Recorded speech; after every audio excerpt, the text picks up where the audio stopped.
Welcome to our channel. Today, we're diving into a topic that might sound a bit serious, but is incredibly important: the US Federal Reserve's rate hikes and rate cuts. Wondering how this connects to your everyday life? Don't worry, we'll break it down in a way that's easy to understand.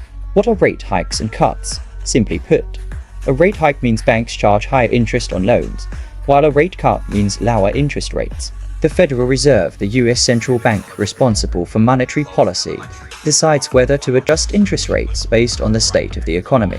By raising or lowering rates, the Fed aims to balance economic growth and inflation control. The decision to hike or cut rates significantly impacts the US economy and the global economy as well. Let's take a closer look at what each move entails. The impact of rate hikes first. Let's talk about rate hikes.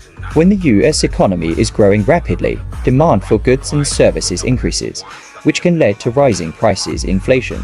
In such situations, the Fed may decide to raise rates. This makes loans more expensive, making borrowing more difficult. The result: individuals and businesses reduce borrowing and spending, which slows the economy slightly and helps keep prices in check. Examples of the impact of rate hikes: for instance, mortgage rates go up, making home buying less attractive.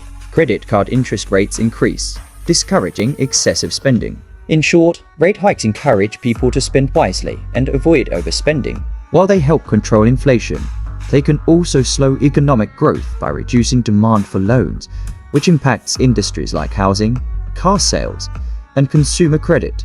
The impact of rate cuts now. What about rate cuts? If the economy slows down, unemployment rises, or spending decreases, the Fed might cut rates. This makes borrowing cheaper.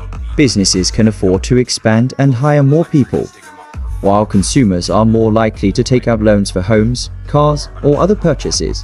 When the economy faces sluggish growth or the risk of recession, the Fed may cut rates to stimulate activity. Lower rates make borrowing more attractive for both businesses and individuals, spurring spending and investment. Interest rate-sensitive sectors like real estate tend to benefit, creating more jobs and boosting production. Risks of rate cuts: while rate cuts can help revive the economy, they come with risks. Cutting rates too much could lead to skyrocketing inflation and rapidly rising prices. Therefore, the process must be carefully managed. Why does the world care about Fed rate decisions? The US economy plays a central role in the global economy, and every rate decision by the Federal Reserve ripples across international markets. Countries that trade with the US may need to adjust their own economic policies in response to Fed rate changes. Global effects of Fed decisions: a Fed rate hike can strengthen the US dollar, affecting exchange rates and international trade. Rate cuts might make borrowing easier worldwide, influencing investment flows. This is why financial markets globally watch every move the Fed makes. It's not just about US citizens. These decisions impact economies, businesses, and individuals worldwide, including you. Final thoughts to sum it up. Whether the Fed raises or cuts rates, the goal is to strike a balance between healthy economic growth and stable prices. So, the next time you hear about a rate hike or rate cut, you'll know it's all about maintaining a delicate economic equilibrium. Did you enjoy today's content? Give it a like, subscribe Channel, and let us know. Know your thoughts in the comments. What's your take on the Fed's rate decisions? Should they hike or cut rates right now? Let's discuss. See you in the next episode.